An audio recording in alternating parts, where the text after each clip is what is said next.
بسم اللہ الرحمن الرحیم۔ السلام علیکم ورحمۃ اللہ۔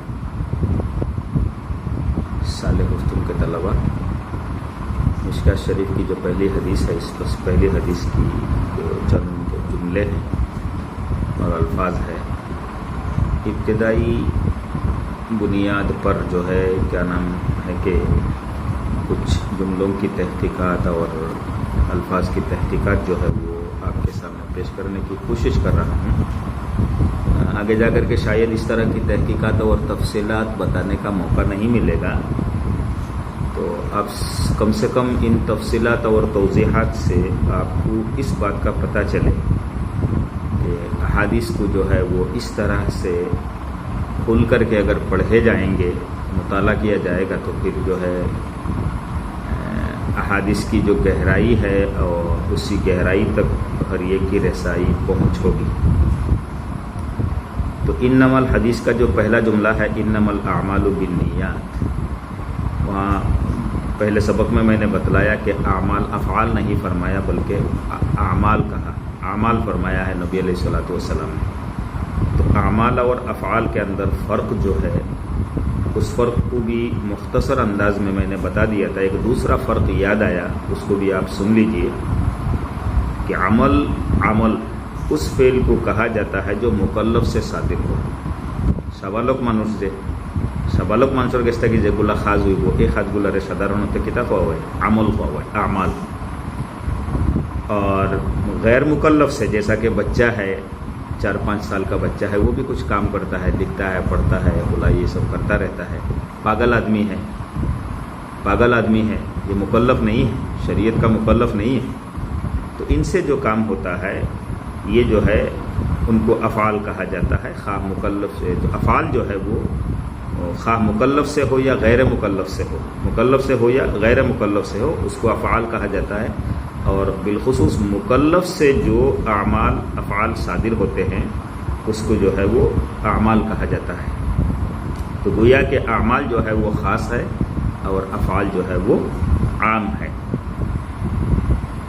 دوسری بات یہ ہے کہ الاعمال بالنیات، نیت جیسا کہ ہم لوگ پہلے زمانے میں تھے، بچوں کو صباحی مکاتب میں جو ہے پڑھایا جاتا تھا کہ نویت ان اصلی للہ تعالی، یہ سب نیت کے لیے پڑھایا جاتا تھا۔ تو بعض ایک لفظ ہے اردو میں یا تو عربی میں بھی ہے، ارادہ کرنا، نیت کرنا۔ میں نے ارادہ کیا، میں نے نیت کیا۔ تو آپ کو یہاں پر سمجھنا چاہیے کہ نیت اور ارادے میں کیا کچھ فرق ہے یا نہیں۔ اس بات کو سمجھ لے، اس کے بعد اس جملے کو چھوڑ دیتے ہیں۔ تو محققین، علماء اور محدثین کے نزدیک نیت اور ارادے میں فرق ہے، باریک فرق ہے، اس کو سمجھے۔ ارادہ وہ ہے جو مراد کو وجود، ارادہ وہ ہے کہ مراد کو وجود لانے، جس سے مراد کو وجود میں لانے کا قصد کیا جاتا ہے۔ جس چیز کا اس نے ارادہ کیا ہے، اس مراد کو جو ہے وجود میں لانے کا قصد ہوتا ہے، قطع نظر غرض کے، یعنی غرض کا ذکر جو ہے وہ ارادہ کے ساتھ نہیں کیا جاتا ہے۔ غرض کا ذکر جو ہے وہ ارادہ کے اندر نہیں کیا جاتا ہے، بخلاف نیت کے، کہ نیت کے ساتھ اکثر و بیشتر لگ بھگ 97% نیت کے ساتھ جو ہے وہ غرض کا ذکر کیا جاتا ہے۔ تو فرق یہ ہے نیت اور ارادے میں۔ ارادہ میں مراد کو وجود میں لانے کا قصد کیا جاتا ہے، قطع نظر کس کے؟ جو ہے غرض کے، یعنی غرض کا جو اس کے ساتھ ذکر نہیں ہوتا ہے۔ اور نیت جو ہے وہ بھی مراد کو وجود میں لایا جاتا ہے، لیکن اس کے ساتھ غرض جو ہے وہ بیان کر دیا جاتا ہے۔ مثال دیتا ہوں، جیسا کہ ابھی میں نے بتلایا کہ نماز کی نیت جب کی جاتی ہے پہلے زمانے میں، آج کل تو عالم لوگ جو ہے وہ اپنی مادری زبان میں، اردو میں، آسامی میں، بنگلہ، سلیٹی میں جو ہے وہ نیت کر لیتے ہیں، صحیح ہے، وہی کرنا چاہیے۔ باقی نیت کی لفظ اس کے جیسا کہ بتایا جا رہا ہے کہ نویت ان اصلی، نویت اس کے ساتھ غرض کو ذکر کیا گیا ہے کہ نیت کس کی ہو رہی ہے؟ نماز پڑھنے کی، اللہ کے رضامندی کے لیے نماز پڑھنے کی نیت کی جا رہی ہے، غرض جو ہے وہ ذکر ہوا ہے۔ قرآن کریم میں ایک جگہ سورہ کہف کے اندر یاد آ رہی ہے مجھے، آیات پوری آیات یاد نہیں ہے، صرف وہ لفظ یاد آ رہا ہے۔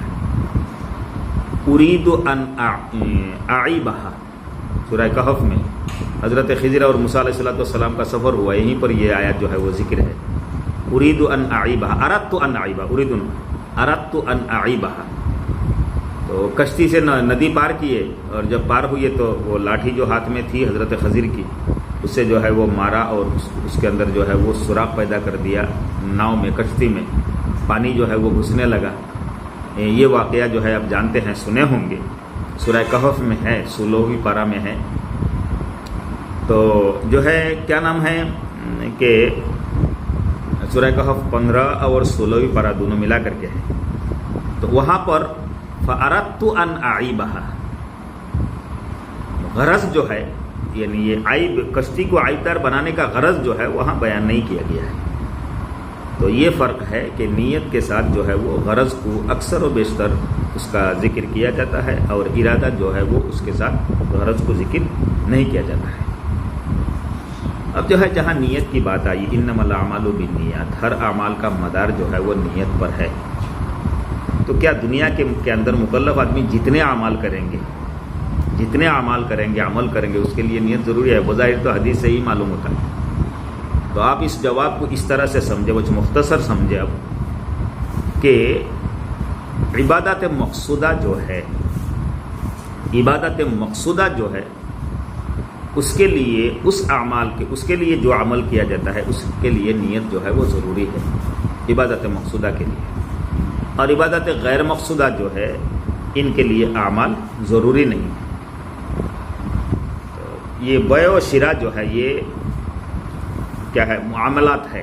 شریعت کی بنیاد 5 چیزوں پر ہے، مرکب جو ہے وہ 5 چیزوں سے، 5 امور سے ہے: اعتقادات، اخلاقیات، عبادات، معاملات اور عقوبات۔ تو ان میں سے عبادات جو ہے اس کے لیے، جتنے بھی عبادت ہوں گے اس کے لیے نیت کا ہونا ضروری ہے۔